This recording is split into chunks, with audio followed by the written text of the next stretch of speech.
Good to have you with us on Ed Schultz News and Commentary on this Wednesday edition. All right, a lot of criticism coming from the right and the Republican Party about the strategy President Obama is using to try to take down ISIS. Well, in an interview with Charlie Rose, Hillary Clinton didn't offer a whole lot of difference. Here it is. I agree with the president's point that we're not putting American combat troops back into Syria or Iraq. We are not going to do that. Under no circumstances would you not do that? Well, at this point, I cannot conceive of any circumstances where I would agree to do that. Folks, we are carrying the load here. There have been over 8,000 airstrikes on ISIS targets. The United States has done over 6,000 of those targets. For more on this, 6,000 of those bombings. Let's go to Steve Clemons, Washington editor-at-large for The Atlantic. Great to have you with us, Steve. Good morning, Ed. What do you make of Hillary Clinton? Basically, no real change in strategy at all. And is this going to help her or hurt her? I think that, some of the things we haven't heard in that recent interview, but that she had said, which is a notch forward, is that she very much wants to see a no-fly zone implemented inside Syria. And so that's a slightly more muscular step than the president has done, and I think that inoculates her a little bit from the criticism that she's not doing anything more than this administration would do. Yeah. But I think that there is a fear out in the United States after watching what happened in Paris, after hearing about a bomb in Sharm el-Sheikh, that came through somehow through the system of security inside an airport. And Americans are beginning to think, oh, my God, what happens if that happens here? And that is something that is creating a frustration with current policy and putting demands on both the GOP candidates and Hillary Clinton to sort of come up with something. What she doesn't want to say is if there was some incident in New York that was like Paris, yeah, we would be all in, and nobody wants to basically articulate that. One thing that she did articulate, I thought pretty clearly, is her strategy with the Russians. Here it is. The Russians have now paid a big price because of the bomb in their jet coming from Sharm el-Sheikh. So they've lost people to ISIS, right? I think you say, look, we need your, if not your active help, your acquiescence in what we're going to do going after ISIS. So that means you're going to have to pull back from this area while we go after their leadership and their economic infrastructure.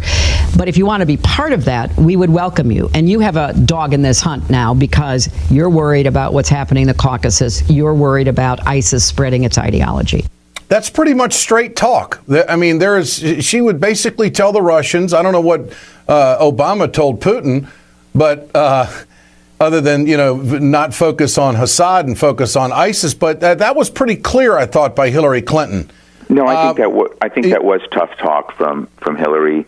And I think it is a realist interpretation that Russia and the United States share some interests and we don't share some others. And on some of what's going on inside Syria, we can perhaps coordinate, communicate, and at least keep the Russians from getting in the way. My sense is she also needs to understand that the Russians are there in part to protect Assad and Russia's own interests in dictating the future of Syria from their perspective. And that's not going to be a love fest. That's going to be problematic, and we're not going to be on the same page because we don't agree with the Russians about protecting the current infrastructure of leadership inside Syria. So that's the $64 question. Can we get the Russians to work with us fighting ISIS and focus more on that than what their other interests are? And I don't know how you do that. Well, I think you can. I mean, I think one of the interesting things is that while I think Putin went into Syria and went in it in part to protect Assad, but also in part to embarrass President Obama, and he thought he was getting a quick hit against the U.S. and that made Russians look more muscular by having their first military involvement in the Middle East in 42 years. The problem with the bombing and with the other incidents that have now occurred is that it now forces Putin to go deeper. He's not in control of the situation anymore. His public is angry about the bombing of their plane, and the likely other deaths, the shoot down of the pilot. So if Putin wanted, his perhaps frivolous decision now has to be a serious one, because he's got skin in the game and he's got public pressure inside Russia that's going to demand more performance. And so the odd thing is Russia's and Vladimir Putin's course are now constrained by circumstances that he has no choice but to really take on ISIS in a more concrete way, because they've attacked Russia. Because of the political will of the people, that's going to force his hand. Okay. Yeah. All right. Donald Trump says that if he were in charge, he would target the families of terrorists. Now, I want to frame it this way. We're trying to put a coalition together to go after ISIS, a collective world gathering of powers that will have skin in the game to understand the severity of this problem. If we were to do that, what do you think that would do to the possibility of keeping a coalition together? Wouldn't there have to be other hands on deck that would go along with a strategy like that? I think Donald Trump's irresponsibility on a daily basis is just staggering.